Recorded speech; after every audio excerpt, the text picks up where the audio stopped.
Comment conseiller une personne qui exprime son intention avant d'entrer en prière?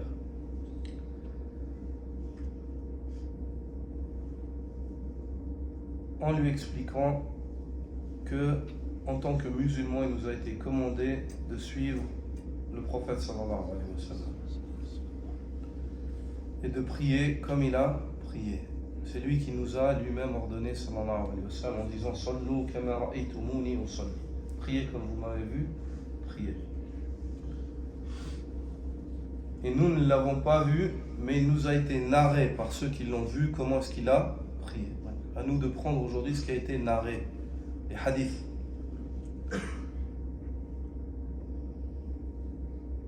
Et de dire à cette personne, est-ce que tu as trouvé dans la sunna une preuve qui te prouve que le prophète sallallahu alayhi wa sallam exprimait sa niya?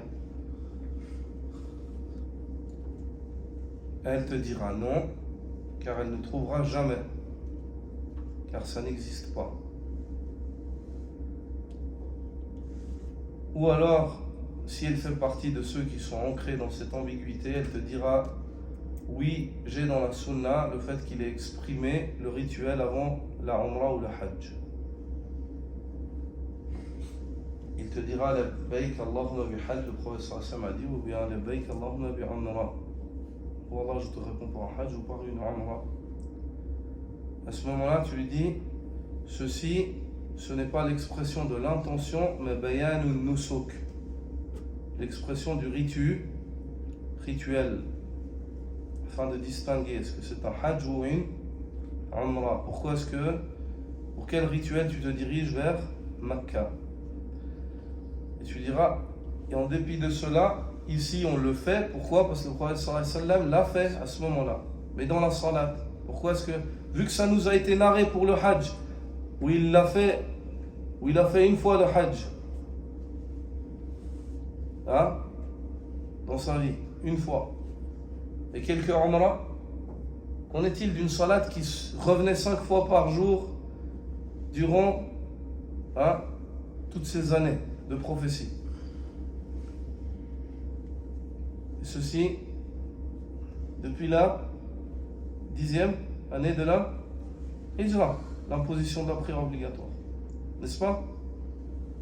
Depuis la 10e année de la Bi'atha, de la prophétie, pas de la Hijra, pardonnez-moi, je suis mal exprimé. Donc, ayyuha al-ikhwa,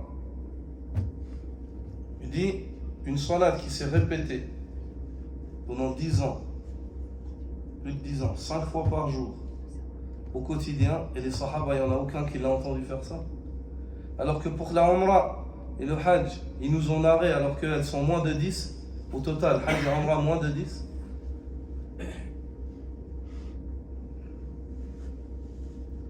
Il faut expliquer cela, bien sûr, avec une bonne approche, essayer de le faire sagement. Il faut expliquer. Dire, toi, t'aimes Allah, t'aimes son messager. On le suit, tu veux le suivre. Est-ce qu'il a fait ça? Non, il ne l'a pas fait. Alors ne le fais pas. Ne le fais pas. Ensuite, l'intention. Le mot intention, c'est lié au cœur. Ça n'a rien à voir avec la langue. Le mot niya, dans la langue des Arabes, même en français, l'intention, elle n'a rien à voir avec la langue, avec l'expression. Tout est dans le cœur. C'est un acte du cœur, parmi les actes du cœur. A'mal al-qulub.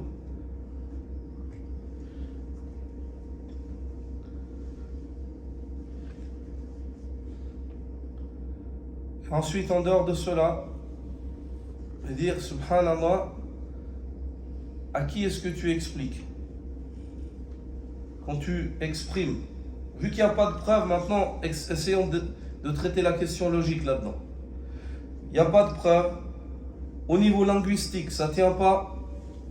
Maintenant, côté logique, pourquoi est-ce que tu fais ça? Vu que religieux, il n'y a rien de religieux là-dedans. Maintenant, on va voir avec ta logique. S'il n'y a pas de religieux, il faut que tu nous... Prouve-nous une logique là-dedans. Quand tu prononces l'intention que tu as dans le cœur avec la langue avant une salat, pourquoi est-ce que tu la prononces? Pour qui? S'il te dit pour Allah, tu veux dire, est-ce que tu enseignes à Allah ce que lui sait déjà? S'il te dit non, c'est pour moi, pour me rappeler, dire subhanallah, Est-ce que tu fais partie de ceux face à qui la plume elle est levée? Tu sais pas ce que tu fais? Ibn al-Qayyim il dit, quand il parle de ce sujet-là, il dit comme elle est étonnante la situation de ceux qui expriment leur intention. Même si on pose la question à celui qui a prié à ses côtés, quelle salat il a fait lui, il va dire il a fait l'Aïcha avec moi. Il dit à qui est-ce qu'il explique? À qui est-ce qu'il explique? À Allah, à lui-même ou aux autres? Il dit alors que Allah Azza wa Jalla, il le sait, lui-même, il le sait, au point où même celui qui a prié à côté de lui, il sait ce qu'il a prié. Moi, tu me dis là, Hakim, il a prié quelle salat? Il a fait l'Aïcha avec nous au masjid, on était ensemble. J'ai pas entendu Hakim dire je fais la niya de faire l'Aïcha de 4 raka'at dans la mosquée de Bay, derrière le frère, en telle journée, 26 de Rabi' al-Thani. Allahumma taqabbal, Allahu Akbar. C'est quoi? C'est une exagération. Oulou. Voilà, ma anzal Allah. Min sultan. Allah Azza wa Jalla a révélé aucune preuve.